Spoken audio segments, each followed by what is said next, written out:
ललकार पाकिस्तान के ऐसे कमांडो की दास्तान जो लड़ाई झगड़े को पसंद नहीं करता था। सियासत ने, हालात ने और पुलिस ने उससे उसका प्यार छीन लिया। वो आदमी बेजार हो गया। फिर एक दोस्त ने उसकी ज़िंदगी बदल दी। वो दिन ब दिन फुलादी जिस्म और अरादों का मालिक बनकर अपने और मुल्क दुश्मनों पर टूट पड़ा। दास्तान की तरफ चलने से पहले चैनल को सब्सक्राइब करें, लाइक करें और शेयर करके अपनी मोहब्बत का सबूत दें। शुक्रिया। ललकार किस्त नंबर 33।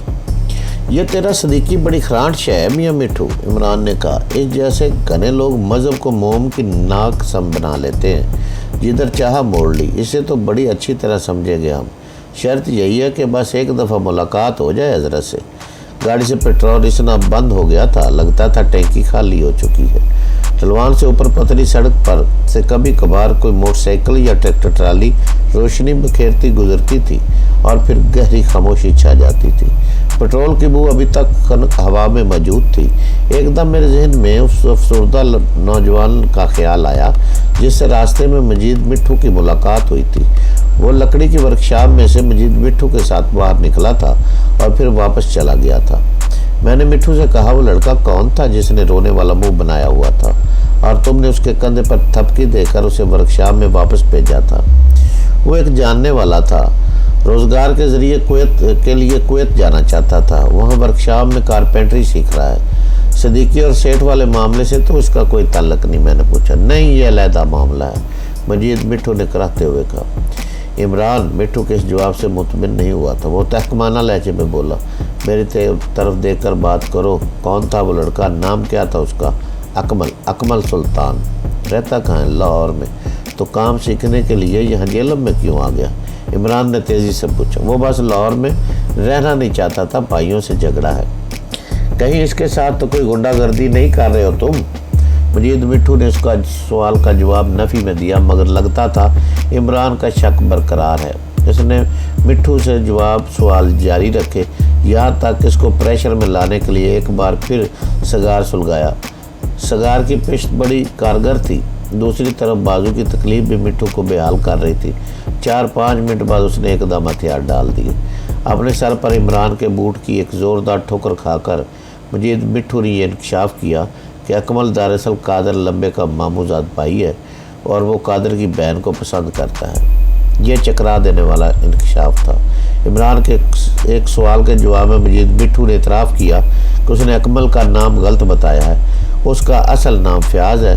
फ़याज़ और कमल एक दूसरे से मोहब्बत करते हैं, लेकिन अब फ़याज़ पाकिस्तान से बाहर जाना चाह रहा है। इमरान ने कहा, तुम फिर झूठ बोल रहे हो। फ़याज़ बाहर जाना नहीं चाह रहा, बल्कि तुम उसे भेज रहे हो अपना और सदीकी का रास्ता साफ करने के लिए। जवाब में मजीद मिट्ठू खामोश था।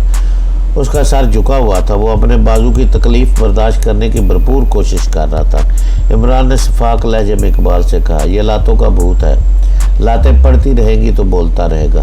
सगार रखो इसके सामने। इस मरतबा इमरान के लहजे में कुछ ऐसी बात थी कि मजीद मिट्ठू अंदर से हिल गया। अपने खुश कोट तर करने के लिए उसने पानी मांगा। इकबाल ने बोतल से उसे पानी पिलाया। उसके बाद मिट्ठू ने दरख्वास्त की कि सिगार उसके सामने से उठा लिया जाए। वो फ़याज़ के बारे में जो कुछ भी है सब कुछ बता देगा। इमरान ने सुलगता हुआ सिगार, जिसकी हैसियत अब टाइम बम से कम नहीं थी, मिट्ठू के सामने से उठवा लिया। हाँ, अब बताओ, कहाँ गायब करना चाह रहे हो लड़के को? गायब करने की बात नहीं, वो खुद कहता है कि मैं पाकिस्तान से जाना चाहता हूँ। मैंने कहा, ठीक है, मैं तुम्हें वर्क वीज़े पर भिजवा देता हूँ। अब लगे यार, ये भी बता दो वो क्यों जाना चाहता है? तुम तीनों ही समझ गए हो, वो कमल को पसंद करता है, पर अब कमल इसकी तरफ तवज्जो नहीं दे रही। वो समझ गई है अगर वो अपने भाई को बचाना चाहती है तो फिर इसको सदीकी साहब को से शादी करनी पड़ेगी।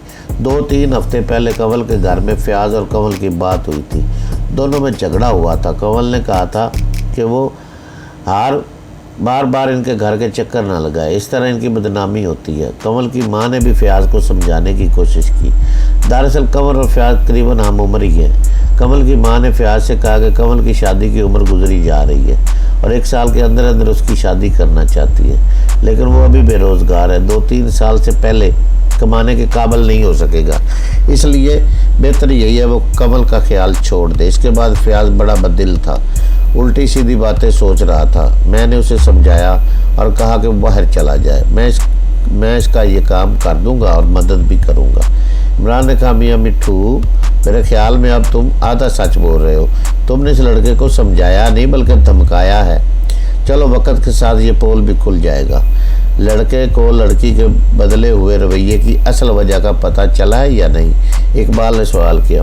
बस इसका यही अंदाज़ा है कि कमल की माँ अपनी बेटी की शादी किसी खाते पीते बंदे से करना चाह रही है। मिट्ठू से काफ़ी सवाल जवाब हो चुके थे। इमरान ने मुझे और इकबाल को इशारा किया। हम तबाल गाड़ी से कुछ फासले पर चले गए। अब इसका क्या करना है? इमरान ने इकबाल से पूछा। उसका इशारा मजीद मिट्ठू की तरफ था। इसने हमारी गाड़ी देख ली है और मुमकिन है नंबर वगैरह भी पढ़ लिया हो। अब हम इसे छोड़ेंगे तो मुसीबत में पड़ेंगे। इसके अलावा सेठ और सदीकी वगैरह भी एकदम होशियारबाज हो जाएंगे। इकबाल ने कहा। उसने बड़े स्टाइल से सिगार होंठों में दबा रखा था। तो फिर ठीक है, लगाओ इसको भी इंजेक्शन और गाड़ी में डालो। 4-5 घंटे तो आटा गलेल रहेगा, इतने में लाहौर पहुंच जाएंगे। इंजेक्शन है गाड़ी में? इकबाल ने कश लेते हुए पूछा। मेरे ख्याल में एक पड़ा हुआ है, देख लो, नहीं तो फिर गोलियों से काम चलाएंगे। इकबाल ऊपर गाड़ी की तरफ जाने के लिए मुड़ा ही था कि ठटक गया। दूर नीचे नशेब में कुछ टमटमाती रोशनियां नजर आ रही थी। इनमें 1-2 रोशनियां शायद लालटेनों की थी, बाकी टार्चों की लगती थी। ये रोशनियां ढलवान पर तकरीबन 1 किलोमीटर दूर होंगी। वो सुस्त रवि से जाए हादसा की तरफ बढ़ रही थी। लगता है कुछ लोग इसी तरफ आ रहे। इकबाल ने ख्याल ज़ाहिर किया। तो फिर चलते हैं, इसको इंजेक्शन वगैरह गाड़ी में ही लगा के ले गए। इमरान ने सरगोशी की।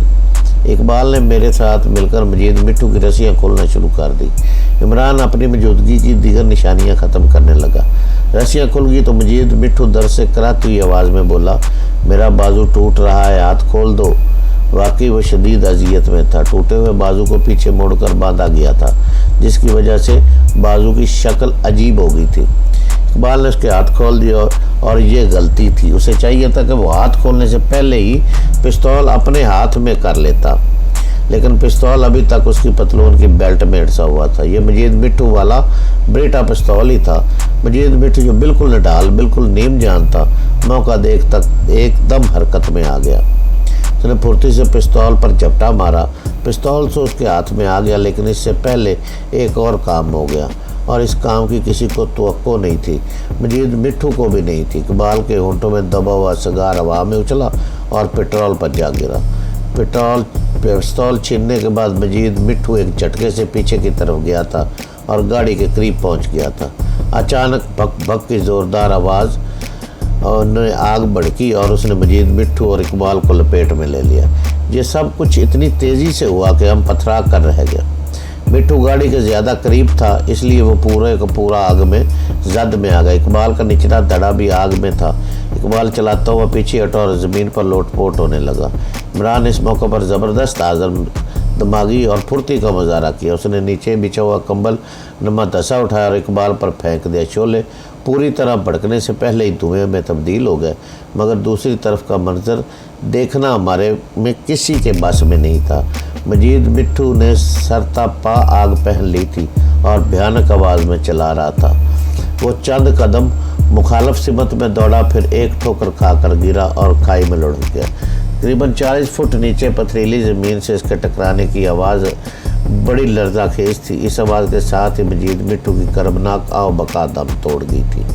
पेट्रोल, धुएं, जलते गोश्त की बू फ़ज़ा को एकदम उधर कर दिया था। फौरी तौर पर हम में से कोई भी हिम्मत न कर सका कि किनारे पर जाकर मजीद मिट्ठू का हशर देख सके। इकबाल की आग बुझ गई, ताहम वो निडाल सा ज़मीन पर पड़ा था।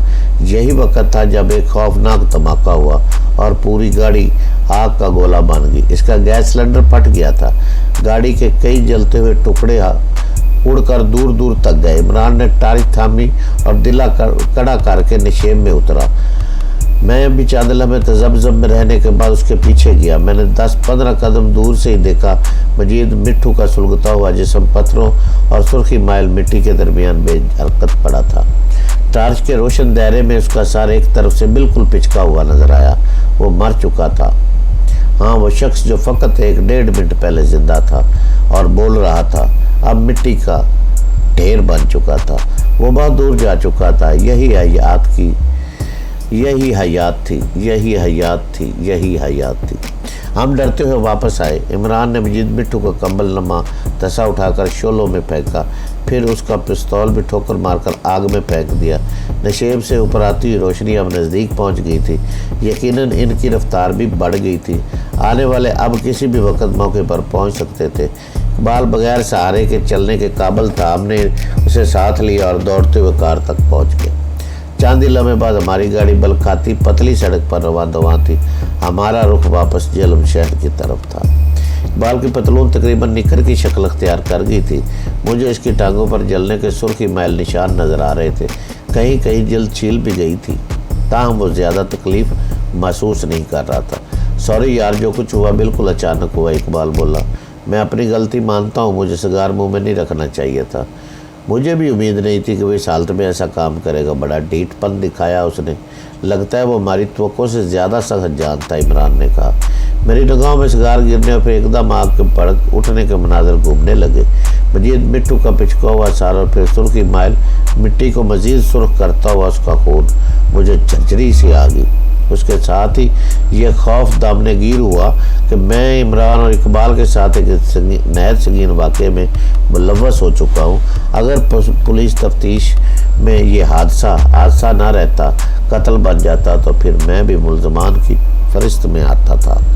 इमरान के चेहरे पर भी कुदरती कदरे परेशानी के आसार थे, लेकिन जब उसने मुझे परेशान देखा तो एकदम उसने अपना मखसूस मूड बहाल कर लिया और मुस्कुराकर बोला, आज बहुत ख़ास दिन है, बड़े बड़े अहम तारीखी वाक़यात हो रहे हैं। मसलन, मैंने जलकर पूछा, इकबाल की पैंट का देखते ही देखते निकर बन जाना कोई मामूली वाक़या है?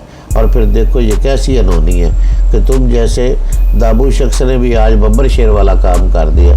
बरवक्त टांग चलाकर मजीद के हाथ से पिस्तौल छुड़ा दिया। इसके बाद जो धड़ाधड़ इंकशाफ हुए हैं हम पर, वो भी कोई मामूली नहीं है। मैंने कहा, अगर पुलिस पर धड़ाधड़ कुछ इंकशाफ हो गए तो फिर क्या होगा? तुमने मजीद को तकरीबन 1.5 घंटा रस्सियों में बांधे रखा है। अगर इसके जिस्म पर रस्सियों के निशान मिल गए तो इस सारे वाक़े का रुख ही बदल जाएगा। और फिर लोग जो नीचे किसी बस्ती के मौके की तरफ आ रहे थे, वो पता नहीं कौन थे। हो सकता है इनमें से कोई बंदा पहले उल्टी हुई गाड़ी को देख गया हो, फिर नीचे से बस्ती वालों को लेकर ऊपर आ रहा हो। ऐसे में यह भी मुमकिन है कि उसने हमारी गाड़ी और उसका नंबर भी देख लिया। इमरान ने तंज़ी अंदाज में कहा, और यह भी मुमकिन है कि उसने दूर से तुम्हारी तस्वीर भी उतार ली हो। और यह भी मुमकिन है कि वो खुफिया पुलिस का ही कोई बंदा हो।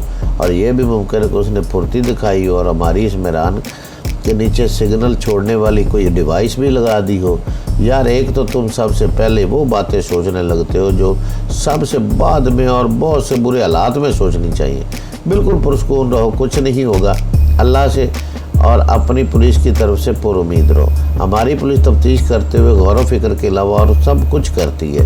गौर व फिक्र के बगैर मौके से कुछ नहीं मिलने वाला। यारो, अब कुछ गौर व फिक्र मेरी टांगों पर भी कर लो। थोड़ी थोड़ी जलन शुरू होगी, इनका इंतज़ाम भी अभी अभी हो जाता है। इमरान ने इत्मीनान से कहा। अब शहर की आबादी शुरू हो गई थी। इमरान ने एक तिक्का छाप के सामने गाड़ी रोक दी। मेरी टांगों को मज़ीद रोस्ट कराना है? इकबाल ने पूछा। नहीं, वो सामने गारमेंट्स की दुकान है, वहाँ तुम्हारे लिए पैंट लेते हैं। साथ ही मेडिकल स्टोर है, वहाँ से दुआ मिल जाएगी। एकदम 5 स्टार का काम हो जाएगा। हम गाड़ी में बैठे रहे। 10-15 मिनट बाद इमरान जीन्स की एक पतलून लेकर वापस आ गया। साथ में वो डरमाजीन मरहम भी लाया था। मरहम फौरी तौर पर इकबाल की टांगों पर लगा दिया गया। उसने गाड़ी में बैठे बैठे पतलून भी पहन ली। इमरान गाड़ी को सीधा एक होटल में ले गया। यहाँ 3 बेड का एक कमरा बुक करवाने और शिफ्ट होने में हमें 10-15 मिनट से ज़्यादा नहीं लगे। होटल की खिड़की से दरिया जेहलम के पुल की रोशनियाँ नज़र आती थी। हमने टीवी खोला तो न्यूज़ चैनल पर थोड़ी ही देर में कार के हादसे की पट्टी चलनी शुरू हो गई थी। खबर कुछ इस तरह दी जा रही थी कि बराज रोड पर कार खाई में गिर गई। गैस सिलेंडर फटने से आग लग गई। जानी नुकसान का अंदाज़ा लगाया जा रहा है। चंद मिनट बाद ये खबर दी जाने लगी, कार सवार शख्स मौका पर हलाक। आग हादसे के काफ़ी देर बाद लगी। ऐनी शाहिदीन का बयान। मौके पर गोश्त से भरे हुए 3 बड़े शापर भी मिले हैं। बंद करो जिगर इसको, ख्वाह की टेंशन। इमरान ने कहा। मैंने टीवी को ऑफ कर दिया। इमरान इकबाल के लिए खाने वाली दवा लाया था, इसके अलावा एक इंजेक्शन भी था। तो इकबाल को इंजेक्शन दिया। जल्दी इस तकलीफ़ में फाका महसूस होने लगा। वो दोनों यूँ सूरत हाल पर तबसरा करने में मसरूफ़ हो गए जैसे कोई ख़ास वाक़या रोनुमा ही नहीं हुआ था। पता नहीं वो किस मिट्टी के बने हुए थे। मुझे आज फिर सुकून बख्श गोलियों की ज़रूरत महसूस हो रही थी। मैंने पानी के साथ 2 गोलियाँ इकट्ठी निगलनी और अपना ध्यान 2 घंटे पहले रोनुमा होने वाले वाक़यात से हटाने की कोशिश करने लगा। टीवी की खबरों से उम्मीद तो पैदा हो गई थी कि शायद इस हादसे को इत्तफाक़ी ही समझा जाएगा।